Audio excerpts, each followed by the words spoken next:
नमस्कार दोस्तों, स्वागत है आपका एक बार फिर आज के मेरे इस वीडियो में। तो देखो दोस्तों, आपको पता चल ही गया होगा कि एयू स्मॉल फाइनेंस बैंक में फिनकेयर स्मॉल फाइनेंस बैंक का विलय होने जा रहा है और ये साहब आपको 1 फरवरी 2024 में शायद अस्तित्व में भी आ जाए। बस आरबीआई से मंजूरी मिलना बाकी है, बाकी इसकी औपचारिकताएं सब पूर्ण हो चुकी हैं।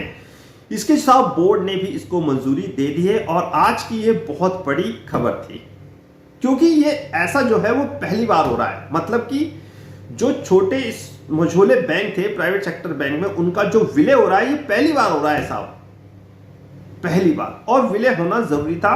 मर्जर के ऊपर मैं बहुत सारी वीडियो आप लोगों के लिए पोस्ट कर चुका हूं, आप जाके उनको देखें कि मर्जर क्यों जरूरी है।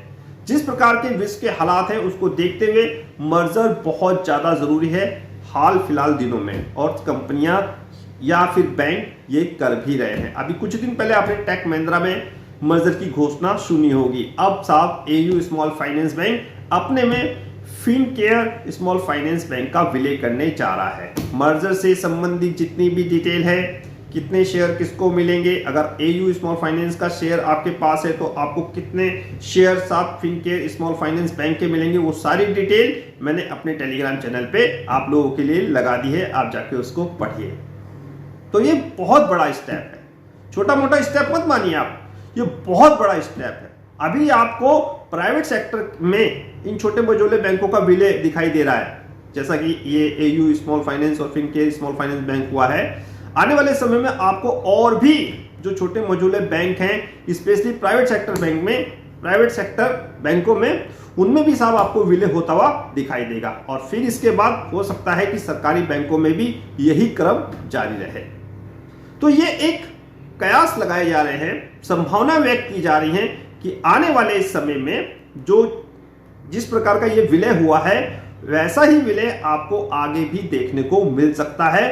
और भी जो भी प्राइवेट सेक्टर बैंक के छोटे मझोले बैंक हैं उनमें, यानी कि छोटे मझोले बैंकों में आपको विलय देखने को मिल सकता है, चाहे वो प्राइवेट सेक्टर बैंक हो और आने वाले समय में चाहे वो सरकारी बैंक हो। तो ये एक साहब बहुत ही अच्छी खबर है और साहब बड़ी खबर है, क्योंकि जिस प्रकार विश्व के हालात हैं उसके मद्देनजर मर्जर बहुत ज्यादा जरूरी है और कंपनियां और बैंक को मर्जर कर ही रहे हैं। तो साहब ये एक बेस्ट स्टेप है और सरकार ने भी, मेरे ख्याल से जो भी चीज होती है वो सरकार के अनुमति के बिना तो पॉसिबल ही नहीं है।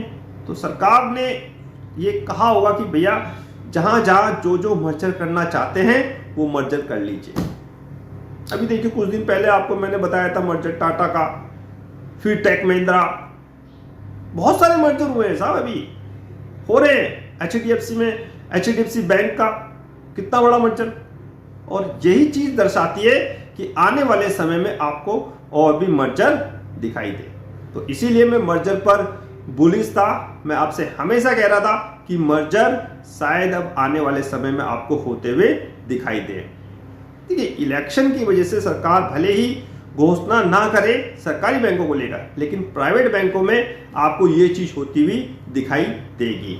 आफ्टर इलेक्शन आपको बहुत बड़ी बड़ी घोषणाएं सुनने को मिल सकती हैं सरकारी बैंकों में। तो फिलहाल ये खबर बहुत बड़ी खबर थी। इस खबर की पूरी डिटेल आप मेरे टेलीग्राम चैनल पे प्राप्त कर सकते हैं और मुझे आज्ञा दीजिए। नमस्कार।